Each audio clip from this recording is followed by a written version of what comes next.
tumbuhannya itu ringan, kuat, biodegradable, dan tumbuh dari limbah organik. Kenapa sih miselium yang dipilih? Kalau dilihat dari dasar biologisnya ya, kalian bisa lihat di gambar yang A, itu yang disebut miselium, itu biasanya ada di kayak akarnya jamur lah istilahnya. Terus kalau diperbesar, ternyata di dalam miselium itu ada yang namanya hifa. Nah, hifa sendiri itu kalau diperbesar lagi ada cell wall. Miselium itu terdiri dari kitin, glukan, dan protein. Nah, kenapa dia dipilih juga? Karena itu dapat tumbuh di substrat yang murah. Itu contohnya serbuk gergaji, jerami, ampas kopi, dan lain-lain. Terus miselium ini itu tidak memerlukan bahan kimia berbahaya dalam proses pertumbuhannya, sehingga ramah lingkungan dan aman untuk manusia. Terus berdasarkan artikel yang saya baca ya, itu ada 5 jamur yang memiliki potensi untuk dijadikan alternatif kulit. Itu yang pertama ada jamur Agaricus bisporus. Kalian pernah lihat nggak yang A itu?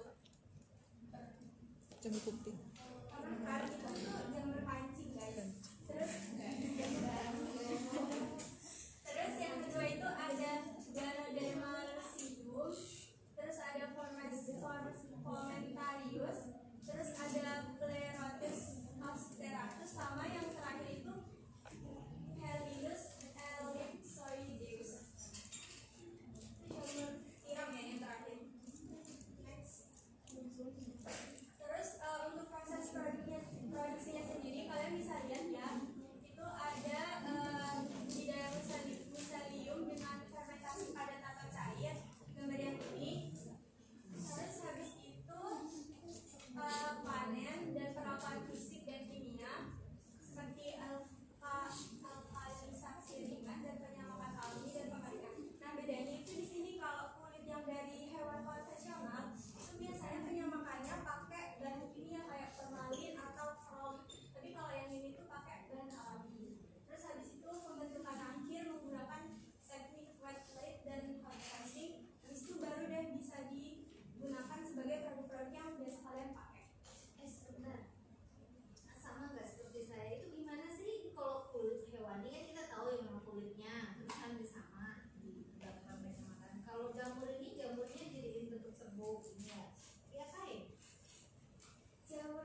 gitu ya, terus baru di press. Nah itu pasti kekuatannya itu ada perbedaan. Alakash handphone ya. Itu konsistensi kualitas tergantung substrat dan sering jamur. Jadi jenis jamur yang dipilih itu juga mempengaruhi hasil akhir. Terus untuk solusinya itu ada optimasi formula dan fermentasi. Jadi ntar yang bisa diotak-atik itu nanti optimasi formulanya ya, sama pas proses fermentasinya. Terus bisa dikuatkan dengan biomaterial lain, bisa pakai selulosa atau protein. Terus bisa riset lebih lanjut dan teknologi cetak gitu. Untuk industri dan masa depan yang udah pakai itu sebenarnya udah lumayan banyak sih. Itu perusahaannya yang disebutkan.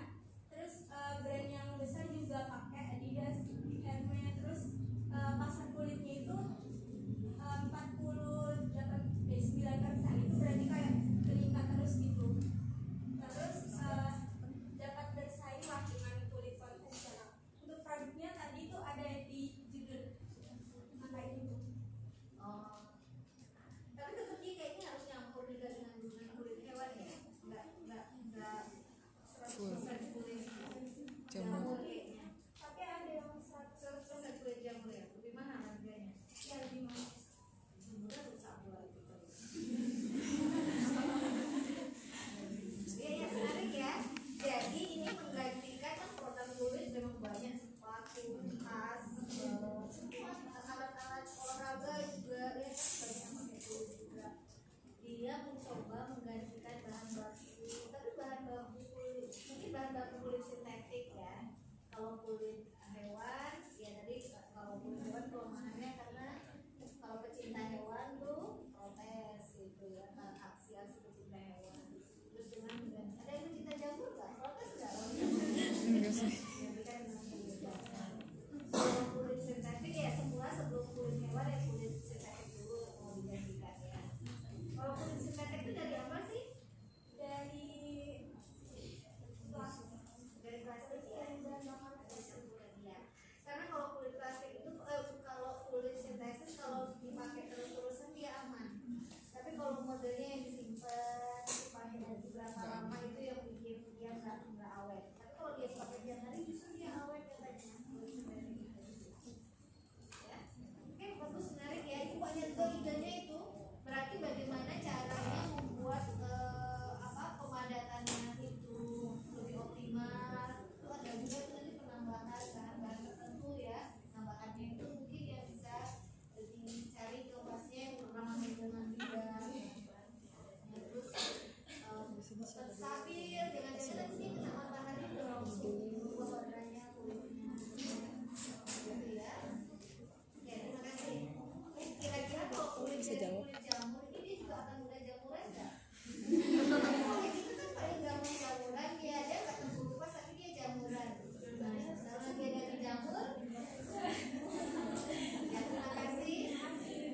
Selamat tinggi. Selanjutnya Nur Intan.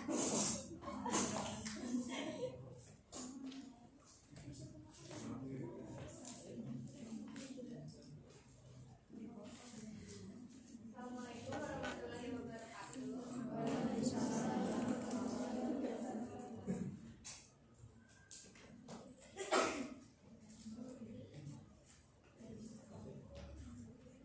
Jadi di sini saya akan menjelaskan sedikit tentang produk dengan bahan terbarukan, yaitu bahan baku terbarukan yaitu cangkir polilactic acid.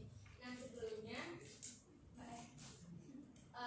izin menjelaskan sedikit terkait bahan baku terbarukan itu apa sih? Nah bahan baku terbarukan itu berasal dari bahan alami, berasal dari sumber daya yang dapat diperbaharui secara terus menerus. Nah berbeda dengan yang tidak terbarukan seperti minyak bumi atau batu bara. Nah jadi bahan baku terbarukan itu tidak akan habis jika dimanfaatkan secara berkelanjutan. Nah untuk contohnya itu ada dari tanaman misalnya jagung, tebu, singkong, kemudian limbah pertanian seperti sekam padi atau ampas tebu.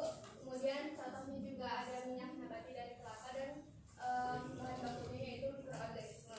Nah di sini contoh produknya yang saya pilih itu adalah cangkir polilactic acid. Nah itu tuh produk ramah lingkungan yang termasuk dalam kategori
tidak menyebabkan iritasi pada kulit. Kemudian produk ini itu sejalan dengan prinsip efisiensi energi dan penggunaan bahan baku terbarukan. Produk ini memanfaatkan bahan baku berupa belimbing uluh yang dapat diperbaharui secara alami dalam siklus waktu tertentu. Hal ini dapat mengurangi ketergantungan terhadap sumber daya tak terbarukan dan dapat menekan dampak lingkungan dari proses produksi, distribusi, hingga pembuangan produk. Kemudian dari ketersediaan bahan-bahan tersebut juga karena wilayah kita itu tropis, jadi bukan kemungkinan besar, tapi memang belimbing uluh ini telah banyak ada di sekitar kita. Apalagi rasanya juga yang kurang masuk, jadi kurang banyak dimanfaatkan juga. Kemudian itu ada proses pembuatannya, tapi tidak ada dipaparkan secara eksplisit, hanya ada video di salah satu akun Instagramnya, mulai dari ekstraksi, kemudian preparasi, kemudian uji saponifikasinya, sampai ada di pembuatan dia di oven kemudian menjadi lembaran kertas. Produk yang dihasilkan pun memiliki sifat mudah terurai, biodegradable, dan kemasannya itu karena dia bentuknya kertas, kemudian dikemas dengan kertas sehingga dia lebih ramah lingkungan dibandingkan dengan yang cair, misalkan dengan botol, atau yang bubuk misalkan dengan plastik, sehingga mendukung prinsip zero waste yang lebih aman bagi ekosistem perairan maupun tanah setelah digunakan. Kemudian prinsip kimia hijau di sini juga menekankan pada pengurangan penggunaan zat berbahaya, penggantian surfaktan sintesis dengan saponin alami yang terkandung dalam buah belimbing uluh tersebut, di mana saponin adalah senyawa glikosida yang memiliki sifat membersihkan seperti sabun. Penggunaan saponin dari belimbing uluh tidak hanya mengurangi dampak negatif terhadap lingkungan, tetapi juga meminimalkan resiko iritasi terhadap kulit pengguna. Next. Kemudian di sini ada perbedaan dari deterjen belimbing uluh dan deterjen sintesis komersial, di mana busanya mungkin lebih sedikit, kemudian efeknya itu sebenarnya terbilang aman, tapi mungkin dalam konsentrasi yang tinggi mungkin akan beda lagi. Kemudian aromanya pasti karena dia alami, jadi juga asam alami dari belimbing uluh tersebut. Kemudian efektivitasnya juga tergantung pada konsentrasinya, daya simpannya juga tidak sepanjang deterjen sintesis komersial, kemudian juga efeknya terhadap lingkungan lebih ramah dibandingkan dengan deterjen sintesis komersial. Kemudian kesimpulannya kurang lebih seperti yang saya sampaikan, namun dari yang saya baca itu saya tidak mendapatkan informasi spesifik tentang penggunaan katalis dalam proses pembuatan ini. Ini belimbing uluh itu kan yang kita bikin asam pedas itu ya, itu kan kandungan airnya banyak banget ya. Berarti kalau mau dijadikan bahan baku untuk deterjen, sementara dia dalam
prinsipnya bisa uji aktivitasnya evaluasinya itu dia menggunakan kasein yang dihentikan dengan cairan.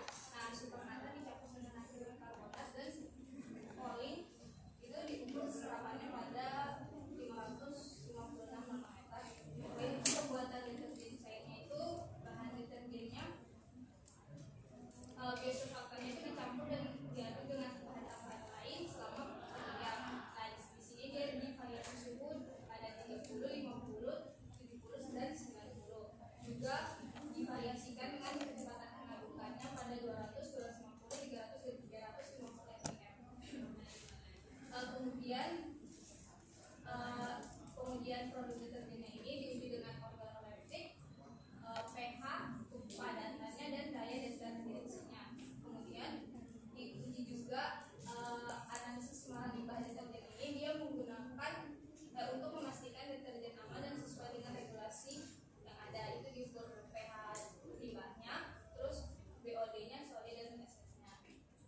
Kemudian hasilnya itu berdasarkan penelitian yang jurnal yang saya gunakan ini dia menunjukkan bahwa biosurfaktan yang dihasilkan memiliki karakteristik yang baik dengan nilai pH 2, tinggi busanya itu antara 14 sampai 20 mm dan aktivitas sentrifugasi terbesar itu 0,314 pada kondisi optimum ekstrak 45% dan HCl 0,6. Nah, deterjen yang diproduksi memiliki pH 11 dengan densitas 1.0417 serta daya deterjennya itu 30 nanometer yang semuanya memiliki standar SNI. Selain itu, penyimpanan deterjen ini sesuai dengan regulasi yang berlaku menunjukkan bahwa produk ini aman sekian dari saya. Ya, terima kasih Mas Ika.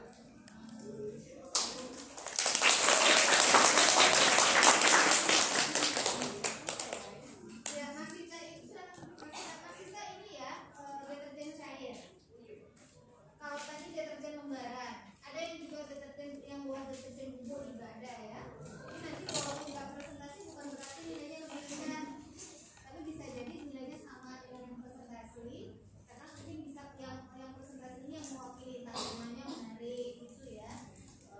Padahal yang lain juga ada, tema yang lain nggak ada atau temanya sama, tapi saya lihat sekilas dia lebih lengkap gitu. Atau sama lengkapnya, cuma saya pilih aja salah satu. Baik, terima kasih untuk hari ini. Ingat sekali lagi untuk tema bahan baku terbarukan akan keluar ujian nilainya sekitar 30 sampai 35 poin. Kemudian nanti akan saya minta juga ketika kalian membahas produk dengan bahan baku terbarukan itu dengan mengaitkan dengan prinsip kimia hijau yang lain. Jadi juga belajar hari ini kan hanya yang terbarukan, tapi ternyata nanti di sini ada tadi salah satu kelebihannya toksisitasnya lebih rendah. Oh, dia berarti bahan baku yang aman, menggunakan bahan baku yang aman. Produknya mudah terdegradasi, itu menghasilkan produk terdegradasi. Itu kan prinsip-prinsip kimia hijaunya yang lain ya, yang belum kita bahas. Jadi kita sudah hari ini sampai 5 prinsip kimia hijau. Minggu depan ada prinsip kimia hijau yang lain, nanti saya yang